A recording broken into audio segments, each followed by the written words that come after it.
we talked a lot about you running for president before you decided to run. And I was a big advocate for that idea and for your ideas having a national and global stage.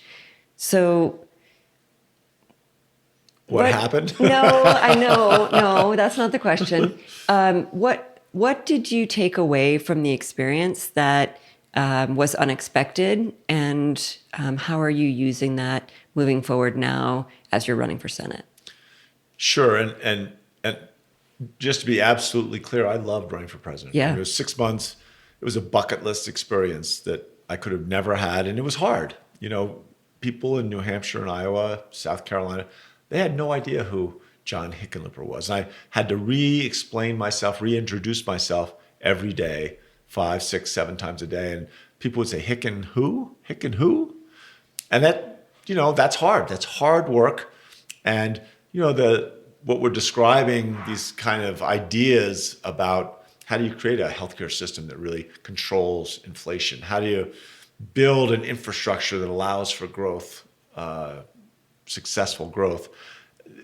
They're complicated to explain. And I wasn't, if I had to do over again, I would spend a few more years preparing for it and build a national fundraising network and do a whole bunch more cable news appearances so I got more comfortable with that. And, hindsight's 2020. And here, I'm not sure when this will be presented, but here we are on the last day of this decade. Right. And what I like to say, just for the last few days, I came up with the idea that we can say that hindsight is always 2020, but on this one day, we know that you don't need hindsight to have 2020 vision, right? Because that's 2020 is right upon us. And I think, in the presidential campaigning, I learned what America really is, I think. And I think it's, I couldn't get traction. As I tell my wife, Robin, I got 2%. That's pretty, something no one should be ashamed of having been in a presidential race and not having won. But I did this appreciation that the people of Iowa, they wanted to talk to all 24 candidates, and they still haven't made up their mind, right? That's why it's so interesting. And I think that's why many people haven't dropped out yet, is because in Iowa, New Hampshire, South Carolina, Nevada, people take seriously their responsibility to help in the selection of the next president. And it's a uniquely American process where people roam around a small interior state or a large interior state with a relatively small population, and people come to hear you. You go to someone's home, and 60 or 70 people come hear your ideas and ask you tough questions and the things that keep them awake at night.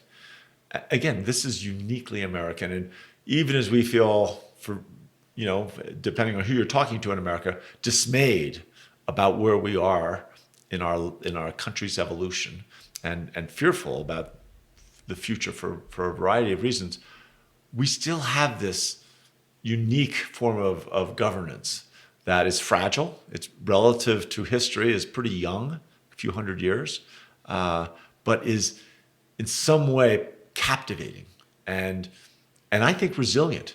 So what I'm trying to take those lessons of what I learned about America and what I already knew about Colorado, but put them into a campaign about what the U.S. Senate should be. And I couldn't get traction. People don't really care much about your record in this particular presidential cycle. But I think for the Senate, they will care about one's record. And I'm proud of what we've done in Colorado.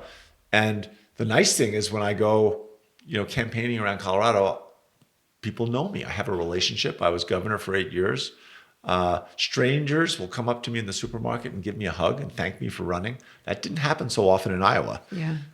So, I think those lessons of really trying to hear where people are and what they're most concerned about, and then present viable, cost-effective, not expensive solutions.